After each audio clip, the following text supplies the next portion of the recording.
Also, I would be remiss, let's give it up for our host, Larry Wilmore.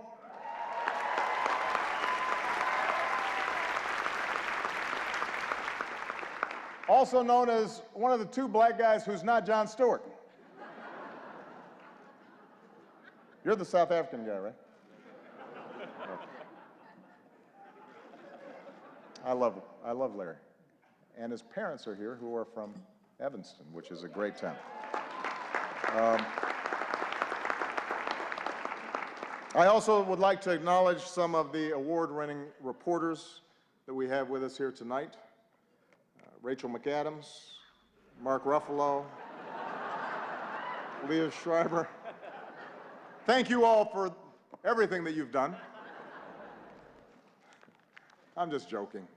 As you know, Spotlight is a film, a movie, about investigative journalists with the resources and the autonomy to chase down the truth and hold the powerful accountable.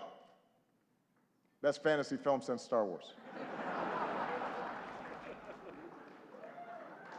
Look, that was maybe a cheap shot. I understand the news business is tough these days. It keeps changing all the time. Every year at this dinner, somebody makes a joke about BuzzFeed, for example, changing the media landscape.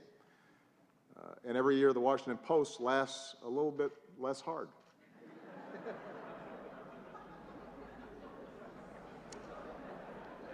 It's kind of a silence there, especially at the Washington Post table. GOP Chairman Reince Priebus is here as well. Glad to see that you feel that you've earned a night off. Congratulations on all your success. The Republican Party, the nomination process, it's all going great. Keep it up.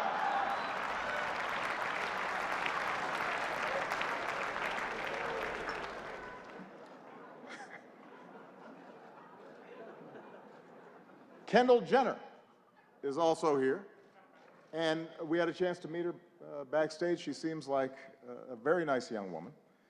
I'm not exactly sure what she does, but I am told that my Twitter mentions are about to go through the roof.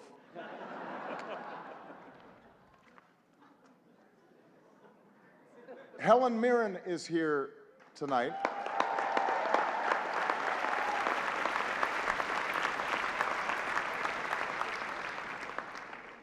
I don't even have a joke here. I just think Helen Mirren is awesome.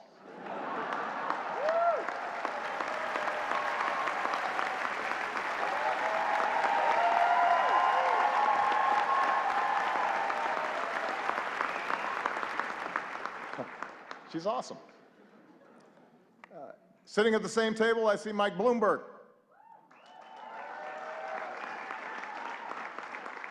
Mike, a combative, controversial New York billionaire, is leading the GOP primary, and it is not you.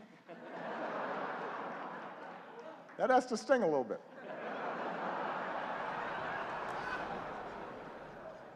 Although it's not an entirely fair comparison between you and the Donald. After all, Mike was a big city mayor.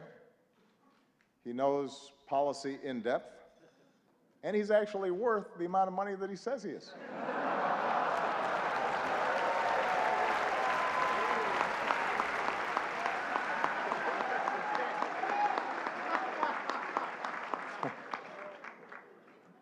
What an election season.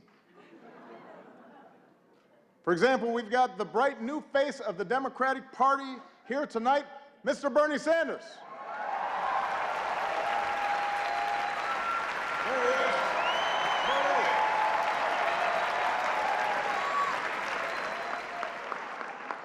Bernie, you look like $1 million.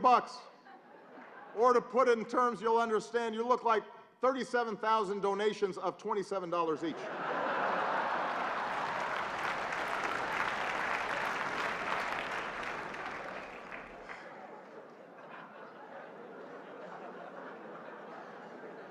A lot of folks have been surprised by the Bernie phenomenon, especially his appeal to young people, but not me.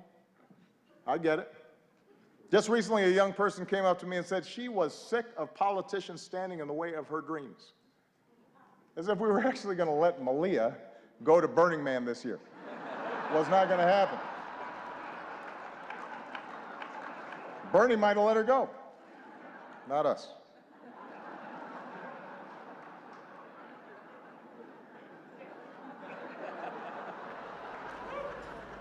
I am hurt, though, Bernie, that you've been distancing yourself a little from me. I mean, that's just not something that you do to your comrade.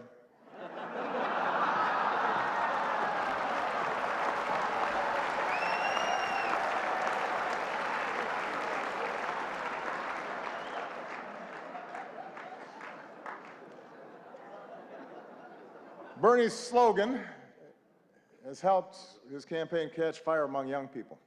Feel the burn. Feel the burn. It's a good slogan. Hillary's slogan has not had the same effect. Let's see this.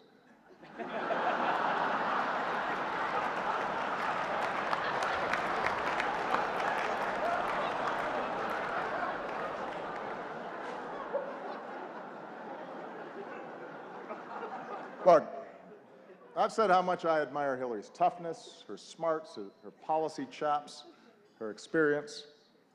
You've got to admit it, though. Hillary trying to appeal to young voters is a little bit like your relative who just signed up for Facebook. Yeah. Dear America, did you get my poke? Is it appearing on your wall? I'm not sure I'm using this right. Love, Aunt Hillary.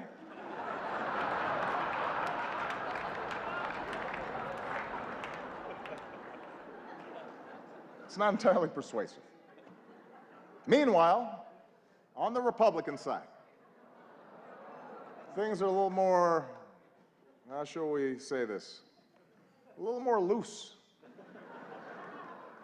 Just look at the confusion over the invitations to tonight's dinner. Guests were asked to check whether they wanted steak or fish, but instead, a whole bunch of you wrote in Paul Ryan.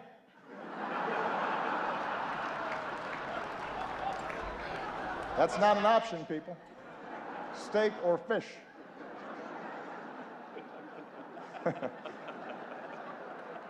You may not like steak or fish, but that's your choice.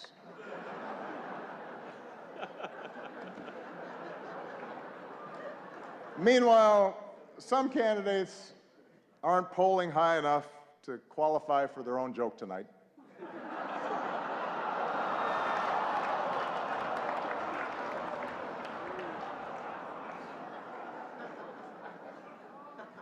The rules were well established ahead of time.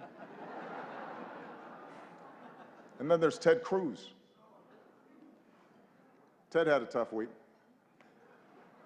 He went to Indiana, Hoosier country, stood on a basketball court, and called the hoop a basketball ring.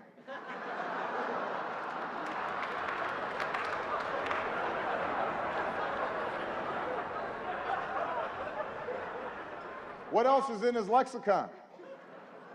Baseball sticks, football hats. But sure, I'm the foreign one.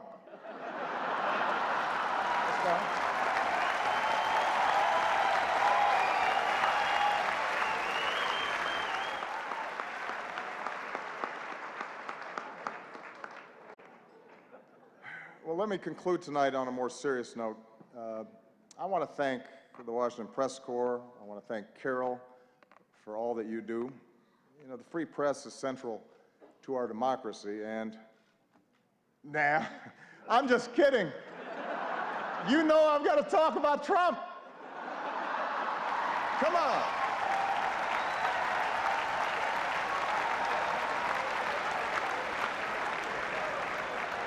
We weren't just going to stop there. Come on.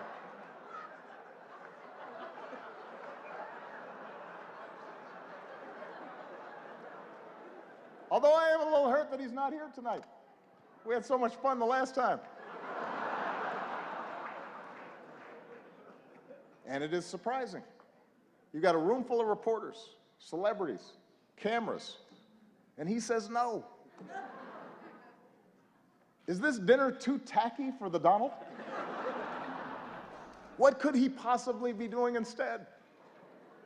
Is he at home eating a Trump steak? Tweeting out insults to Angela Merkel?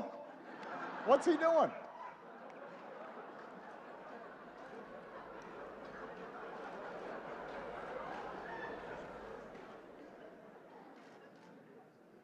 The Republican establishment is incredulous that he's their most likely nominee. Incredulous, shocking. They say Donald lacks the foreign policy experience to be president. But in fairness, he has spent years meeting with leaders from around the world. Miss Sweden, Miss Argentina, Miss Azerbaijan.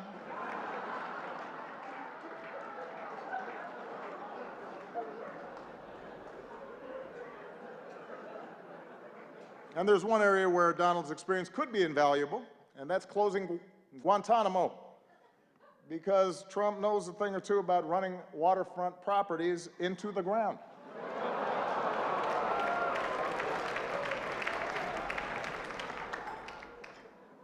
All right, that's probably enough. I mean, I've got more material.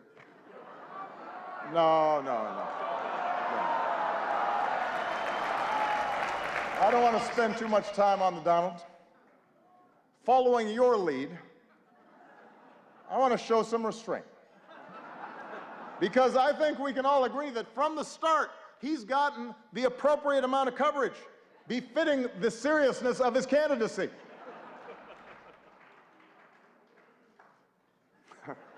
I hope you all are proud of yourselves.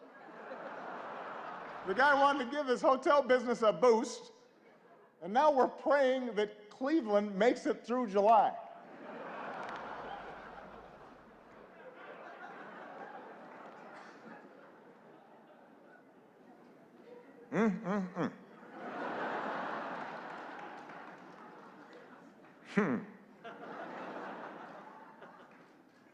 As for me and Michelle, we've decided to stay in D.C. for a couple more years.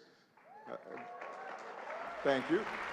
This way, our youngest daughter can finish up high school. Michelle can stay closer to her plot of carrots. She's already making plans to see them every day. Take a look.